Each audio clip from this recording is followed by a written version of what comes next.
Before looking at the next verse, which is verse 663, I just wanted to say a little bit more about the previous verse. I'll read it out again. Verse 662. Eternity and non-eternity, the made and not made, this world and that world, all these and other ideas belong to materialism. There was actually a little quote I wanted to include from another sutra, but the video seemed complete in itself, and it might have been a little bit jarring to throw something else into the mix. What this verse was about, well, what each of these phrases was actually about enlightenment practice, about moving from eternity to non-eternity, from the made to the not made, and moving from one understanding of the world to another understanding. And this was described as materialism.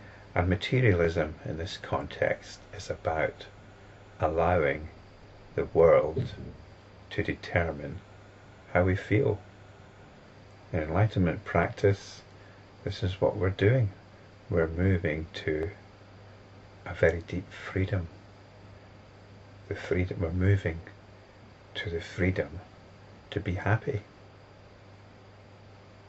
regardless of what is going on. What a wonderful possibility. And this verse 662, was really hammering this home. But I've mentioned recently that I've been looking at another sutra, and this sutra is called the Samadhi of Direct Encounter with the Buddhas of the Present. What an enticing title. The Sanskrit title of this sutra is Prachutapana Buddha Sammukkhāvastita Samadhi Sutra. And it doesn't actually exist in Sanskrit. It only exists in Tibetan and Chinese translations. And it's been translated by the scholar Paul Harrison. And I downloaded this from the internet somewhere in a PDF format. I don't know if it's illicit or not, but I think it's very hard to get hold of this book. It's a translation intended for scholars. But Paul Harrison has produced something which is very readable, and I think he's done a very good job in unlocking this text, or presenting this text in a way in which its true power can be appreciated.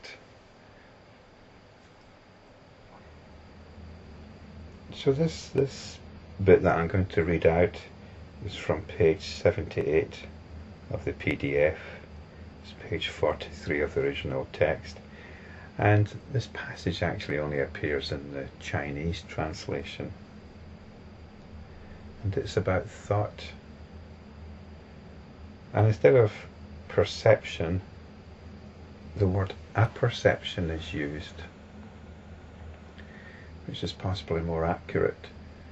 Apperception means you perceive in accordance with prior understanding. You perceive in accordance with what you already know. I'll copy this passage into the notes below the video, and also I'll put it in the video index. So it's about thought. Thought creates the Buddha. Thought itself sees him. Thought is the Buddha. Thought the Tathagata. Thought is my body. Thought sees the Buddha. Thought cannot itself know thought. Thought cannot itself see thought. Thought with apperceptions is stupidity. Thought without apperceptions is Nirvana. the translators put thought with false apperceptions in square brackets, but really, as far as this wisdom's concerned, there's no distinction between true and false apperceptions.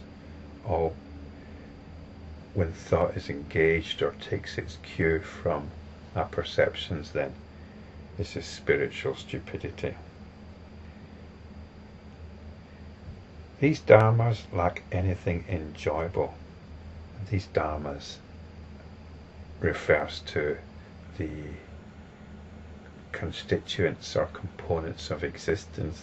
In other words, anything to do with the world. They are all produced by thinking. Since thinking is empty, then whatever is thought is thus ultimately non-existent.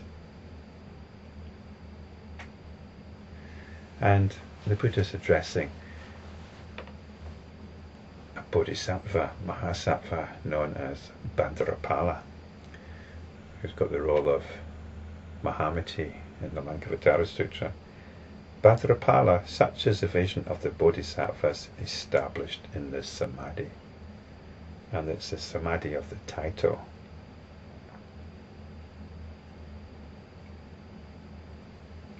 Which is to do with seeing the Buddhas of the present. So, this is quite a remarkable passage, really, because thought is our enemy, but it can also be our greatest ally, because thought creates the Buddha. So we can be creating Buddhas. The text goes on to talk about the Buddha Amitabha in the Western paradise of Sukhavati. So if we go back to the dream analogy, which I mentioned in the previous video, about how in a dream we're normally caught up with all sorts of anxieties and fears, and yet it's nothing but our own mind. And we should be able to see how in a dream we should be able to be having the most wonderful times. I mentioned in the last video about flying through the air, propelled by bliss.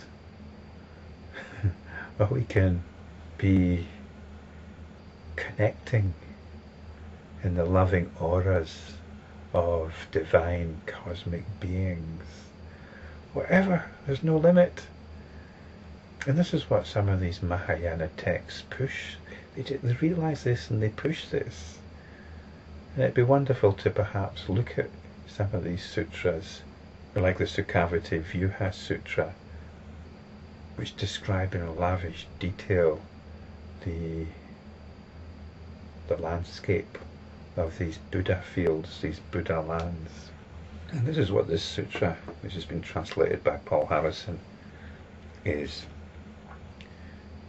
inviting us to do. So this is wonderful, isn't it? Rather than use our thoughts to reinforce our misery, which is what we're doing all the time basically, as enlightenment practitioners, we see that this is what our thought is doing. And we back away from it. But what do we back away into? We back away into awareness, which can sound quite dry. Sometimes it's described as backing away into mind itself, which doesn't sound much better. So I suggest we back into happiness itself. We back into what I've described as the rainbow body. But we can back away into the paradise of Amitayas, the Buddha of infinite light. There's no limit. There's no limit. This is the realization of some of these wonderful Mahayana sutras, or more specifically those sutras associated with Pure Land Buddhism. We have this freedom. We have this freedom to create something truly wonderful.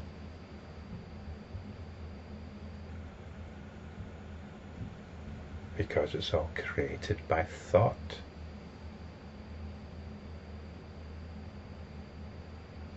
So here's the challenge. What wonderful thought constructions can we create?